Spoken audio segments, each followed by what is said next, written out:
মুস্তাফা সাল্লাল্লাহু তাআলা আলাইহি ওয়াসাল্লাম তো তাসির জানিয়ে দিলেন তোমরা কবরস্থানে যাবার পরে তোমরা এইভাবে কবরটা জিয়ারত করবে। ওই জায়গায় নবী আমার বলতে আছেন সাহাবীরা তোমরা প্রতিদিন কবরটা জিয়ারত করো। নবী আমার বলতে আছেন প্রতিদিন তোমরা কবর জিয়ারত করো। সাহাবীরা বলছেন আমরা গরীব দুঃখী অসহায় সাহাবী প্রতিদিন কবর জিয়ারত করলে তো হবে না, কারণ যে আমাদের সংসারটা চলবে না। নবী আমার কিছু ফ্যাসিলিটি দিলে ভালো হয়। নবী আমার বলছেন সপ্তাহে তোমরা 3 দিন কবর জিয়ারত করো। ইয়া রাসূলুল্লাহ 3 দিন আমাদের দ্বারা সম্ভব নয়, বলছে সপ্তাহে তোমরা 1 দিন কবর জিয়ারত করো। বলতে আছে একদিন যদি তোমাদের সম্ভব না হয় তাহলে তোমরা 15 দিনের মাথায় 1 দিন কবর জিয়ারত করো, 1 মাসের মাথায় 1 দিন তোমরা কবর জিয়ারত করো, 2 মাসের মাথায় 1 দিন তোমরা কবর জিয়ারত করো। এইভাবে বলতে বলতে আমার নবী মুস্তাফা বলতে আছেন শোনো ও মুসলমান শোনো রে, আমার নবী মুস্তাফা সাল্লাল্লাহু আলাইহি ওয়াসাল্লাম এবার সেই জায়গায় বলতে আছেন যে তোমরা বছরে একদিন অবশ্যই দেখা করার জন্য হাজির হও, তোমরা বছরে একদিন অবশ্যই দেখা করার জন্য চলে যাও। আমার নবী মুস্তাফা বলতে আছেন তোমরা ভালো রাখো, আমার নবী মুস্তাফা জানিয়ে দিচ্ছেন সেটা তোমরা ভালো রাখো। সাল্লাল্লাহু তাআলা আলাইহি ওয়াসাল্লাম তো তাসদীক বলেন যে তোমরা বছরে একদিন কবরে অবশ্যই দেখা করার জন্য চলে যাও। এবার কোন দিন যাবেন সেই দিনের ফয়সালাটা এবার আপনারা একটু শ্রবণ করুন। কারণ যে আপনারা ঈদ বকরা ঈদে কবর জিয়ারত করতে যান, আপনারা রমজান মাসে কবর জিয়ারত করতে যান, শবে কদরের রাত্রিতে কবর জিয়ারত করতে যান, রবিউল আউয়াল জাশনে ঈদে মিলাদুন নবীতে কবর জিয়ারত করতে যান, সবে মেরাজে আপনারা কবর জিয়ারত করতে যান, আর শুক্রবার দিন কবর জিয়ারত করেন, পরদিন যে কোনো দিন আপনারা কবর জিয়ারত করতে চলে যান। কিন্তু সেই দিনটার দিকে আপনাদের একটু ভালো করাই, কারণ যে আল্লাহর তরফ থেকে জিয়ারতের দিন, আল্লাহর তরফ থেকে সেই দিন সকলকে ছুটি দেওয়ার দিন, সবাইকে ছুটি দিয়ে দেওয়া হয়। সমস্ত মোত্তা ব্যক্তিরা আর তাদের হুগুলারে দরজার কাছে হাজির হয়ে যায়, আসার পরে বাকি ভাইরা সেখানে আপনারা দাঁড়িয়ে দাঁড়িয়ে তারা আপনারা দেখেন নেকির জন্য আরজি করে। আজ দেখেন বাবা সেই দিনটা কোন দিন বলা হচ্ছে লাইলাতুল বারাত, অর্থাৎ শবে বারাতের দিন। মসজিদে যেই দিন হালুয়া রুটি তৈরি করা হয়, হালুয়া রুটি নিজে খান, অপরকে হালুয়া রুটি খাওয়ার সহযোগিতা করো। সেই দিনটা হচ্ছে ভাগ্য পরীক্ষা তকদীরের রাত্রি। সেই দিন আপনারা বেশি বেশি করে ইবাদত করেন, সেই দিন বেশি করে তওবা করেন, কারণ যে তকদীরের কলমটা সেই দিন চলে। আল্লাহর কাছে হাতটা তুলে আপনি দোয়া করবেন, আল্লাহ আপনার মনস্কামনাটা পূর্ণ করে দেবে। তাই শোনো আমার নবী মুস্তাফা সাল্লাল্লাহু তাআলা আলাইহি ওয়াসাল্লাম তাসলিম বললেন আল্লাহর তরফ থেকে জিয়ারতের দিন ছুটির দিন। আল্লাহ দেখেন সবাইকে যখন ছুটি দিয়েছে, আর দেখেন ফজরের নামাজের পর থেকে নিয়ে মাগরিব পর্যন্ত সব আপনারা আপনার বাড়ির দরজার কাছে দাঁড়িয়ে থাকে। হালুয়ার নেকি, রুটির নেকি এবং ভালো কাজের যে সমস্ত নেকিগুলা, এই সমস্তগুলা নিয়ে আপনার আপনার কবরে আবার পুনরায় চলে যায়। ও মুসলমান, একটা দুইটা নাই, বহু জায়গা থেকে প্রমাণ করা সম্ভব হবে। হালুয়া রুটি খাওয়া চাহিদ লেখা আছে, আপনার খিচুড়ি খাওয়া চাহিদ লেখা আছে, আপনি দুধের চা খাবেন চাহিদ আছে, আরো অনেক কত জিনিস আছে সেগুলা চাহিদ লেখা আছে। আপনার সেগুলা প্রমাণ করা সম্ভব হবে।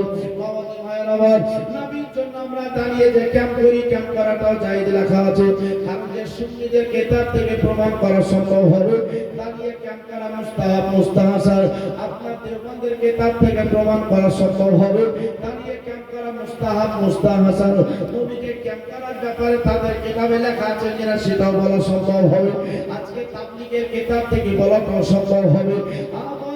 আবার তুরস্কের কিতাব বলেন না কেন, আজকে মক্কার কিতাব বলেন না কেন, আবার দিগার সাইডের কিতাবগুলো বলেন না কেন, সেখান থেকে আজকে সম্ভব হবে।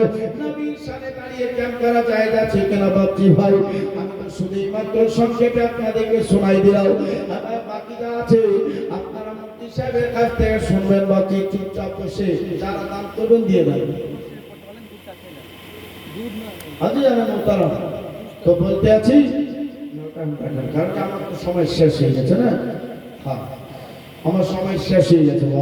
কারণ যে দেখেন 2 ঘন্টা গরমের দিনে 2 ঘন্টা কথা মানে অনেক কথা। হ্যাঁ, বেশিক্ষণ আমরা বকাবো না, 2 ঘন্টা করে বকালেই যথেষ্ট। ভক্তি ভাই শোনা মানে কান দিয়ে যে টাইম আপনাদের জালসা চালু হচ্ছে আমাদের মুর্শিদাবাদের সেই টাইমে জালসা শেষ। মানে আপনারা সন্ধ্যা থেকে 10টা পর্যন্ত ফালতু ঘুরে বেড়ালেন, আর সন্ধ্যা থেকে 10টা পর্যন্ত আমরা জালসা শেষ করে দিয়ে আরাম করে নিন পড়ব। শরীরও খারাপ করবে না, কাজও কামাই হবে না, বুঝছেন? হ্যাঁ, এই হচ্ছে আমাদের মুর্শিদাবাদ। দিনের বেলাতে জালসা বেশি হয়, ফজরের নামাজ পড়ে শুরু হয়ে গেল, মানুষ 1টা 2টা আসবে জি, 5টা 7টা করে বলদ গরু জবাই করতে হয়। চমকে গেলেন? 5টা 7টা বলদ মানে কত টাকা লাগতে পারে? 3 লাখ টাকা। এবার আপনারা ভাবছেন ও 3টা 4টা 10টা কাটলে কি হবে, টাকা পাই তাই কাটবে না। ফিরি জবার মন যাবে আপনি খান আর জালসা শুনবেন।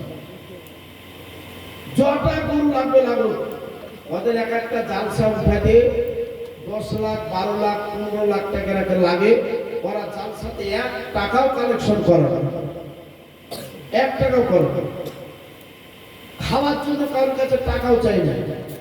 আর আমাদের যত রাজ্যকার এই কালিয়াচক এলাকার কিছু লোক আছে গরিব দুঃখিনী, এরা কোন রকম সুযোগ করে একটা যদি জালসা লাগালো তো খিচুড়ি রান্না করছে তো 20 টাকার টিকিট বানাই দিচ্ছে,